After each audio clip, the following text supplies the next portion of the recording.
Bem-vindos ao Ghosterias. Esse que é um canal novo para quem é entusiasta do paranormal, sobrenatural, do bizarro e do misterioso. Eu trago um pouco lá do nada convencional da Inglaterra, então se você quiser ver um pouco de bizarrices e curiosidades misturadas, esse lugar é para você. Me siga também nas minhas redes sociais, @Ghosterias, e vamos pro vídeo.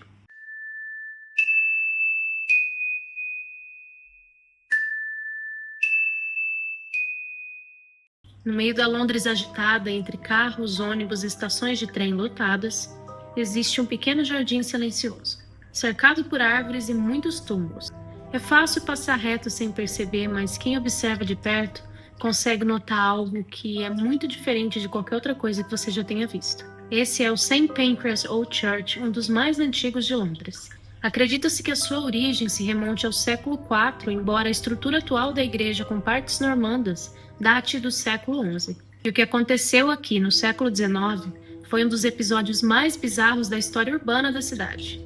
A remoção em massa de túmulos e ossadas para abrir espaço para uma estação de trem.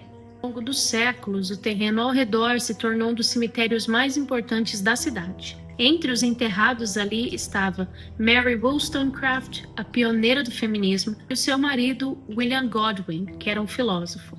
E eles eram pai de ninguém mais, ninguém menos do que Mary Shelley, a autora de Frankenstein. Aliás, recomendo o filme da Mary Shelley, é muito bom. Em 1851, o filho dela, o Sir Percy Florence, decidiu reunir os três no mesmo túmulo. Ele exumou o corpo dos avós Mary e William e transferiu para a St. Peter's Church em Bournemouth, onde a Mary Shelley já estava enterrada. O memorial original ainda permanece aqui em St. Pancras, mas os corpos não estão mais no local.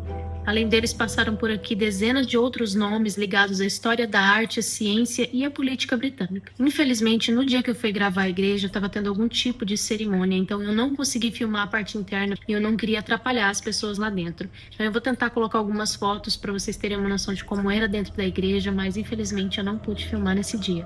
Quem sabe numa outra visita eu volto lá e aí eu faço um reel só mostrando a parte interna da igreja. Na década de 1860, Midland Railway, uma das grandes companhias ferroviárias da época, precisava de uma nova linha própria até Londres. Até então, ela dependia da infraestrutura de outras empresas para chegar até a capital. A região entre King's Cross e Euston foi considerada bem estratégica, próxima de outras estações importantes, central o suficiente para servir como um ponto de chegada para quem vinha do norte da Inglaterra e com terrenos ainda disponíveis para compra. Mas havia um problema.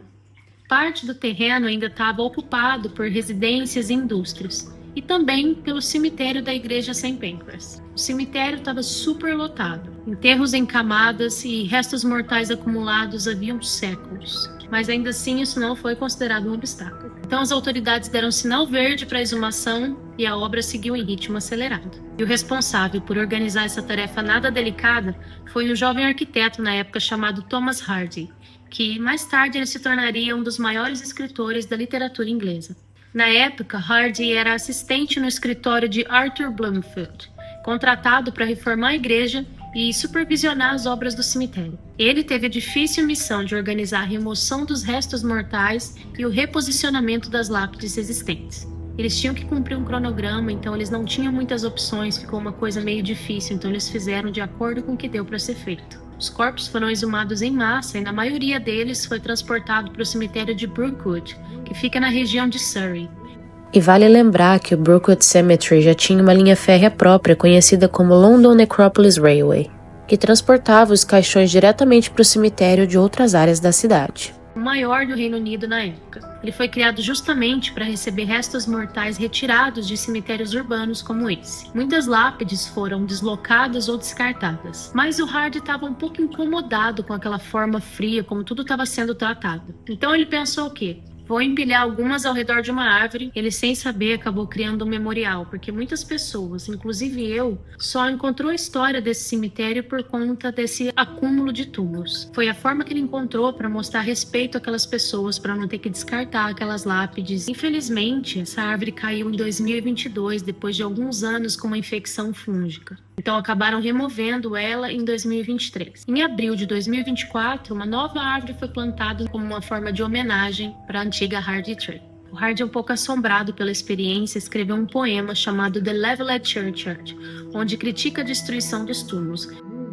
Esse é o poema do Hardy. Se você quiser ler, pode parar o vídeo e depois você continua assistindo. Isso porque durante as exumações um episódio curioso aconteceu. Um caixão se rompeu durante o transporte e acabou revelando que dentro de um deles haviam, na verdade, 2 caveiras. Por um momento eles pensaram se tratar realmente de um corpo com 2 cabeças. Logo depois eles perceberam que uma das caveiras havia caído de outro caixão empilhado. Agora imagina a quantidade de osso que não devia ter, quantidade de caixão. Aquilo devia estar um caos, porque tinha ossos ali de anos e anos atrás. O cemitério guarda monumentos importantes, como o mausoléu de Sir John Soane, um arquiteto renomado que inspirou o design das cabines telefônicas vermelhas de Londres, que inclusive eu fiz um Reels no meu Instagram contando sobre a história. Se você quiser saber um pouquinho mais, dá uma olhada lá. O memorial de Burdett Coutts, que eu não sei se assim se pronuncia, ele foi erguido entre 1877 e 1879. Ele homenageia mais de 70 pessoas cujos túmulos foram destruídos. E também a placa de Johann Christian Bach, que foi considerado Bach inglês e mestre de música da rainha Charlotte.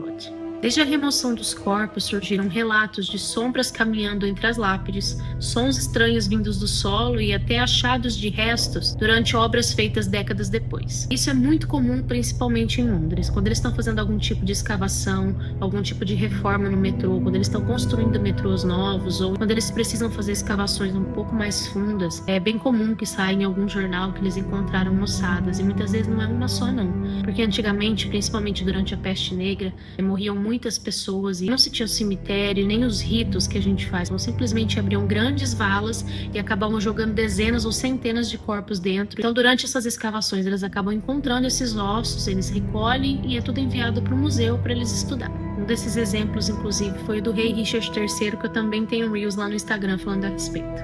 Mas os rumores vão bem além disso. Em 1859, pouco antes das exumações, o então vigário da igreja, John Tweed, registrou alguns acontecimentos que ele próprio descreveu como perturbadores. Segundo seus relatos, algumas lápides mudavam de lugar sozinha, a terra ficava revirada aos domingos quando nem tinham operários trabalhando ali no cemitério, e haviam também sons de passos à noite, como se alguém circulasse ali entre os mortos. O caso mais assustador aconteceu durante um culto, dentro da igreja, para você ver como ninguém está muito protegido em lugar nenhum.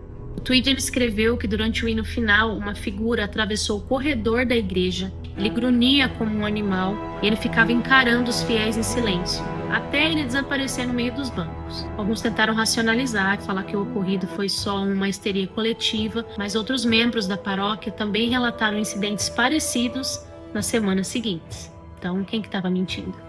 Você vai falar que o padre está mentindo? Hoje tem gente que acredita que essas perturbações elas marcaram não só o cemitério, mas também o que viria a ser construído sobre ele. E a estação de St. Pancras, erguida sobre parte desse cemitério, carrega seus próprios relatos. Alguns guardas noturnos e guias locais falam sobre uma presença constante de 5 entidades nas áreas internas e túneis subterrâneos. Um operário com roupas vitorianas, coberto de fuligem, que desaparece sempre que é confrontado. Um jovem de terno escuro que aparece sentado em bancos da plataforma e some num piscar de olhos. Tem também uma mulher com um véu preto que fica deitada entre os trilhos e o corpo se desfaz igual neblina. Tem também um homem sem rosto nas escadas da Eurostar, que é uma das linhas de lá, sussurrando nomes que ninguém na verdade reconhece. Mas para mim, o pior de todos é o relato de uma criança que fica chorando nos corredores antigos da estação e toda vez que alguém tenta procurar de onde vem esse choro, ninguém nunca encontra essa criança. Alguns funcionários relatam sensações inexplicáveis, calafrios e ruídos onde nem deveria haver ninguém. Há quem diga que a estação à noite não dorme, que ela assombra.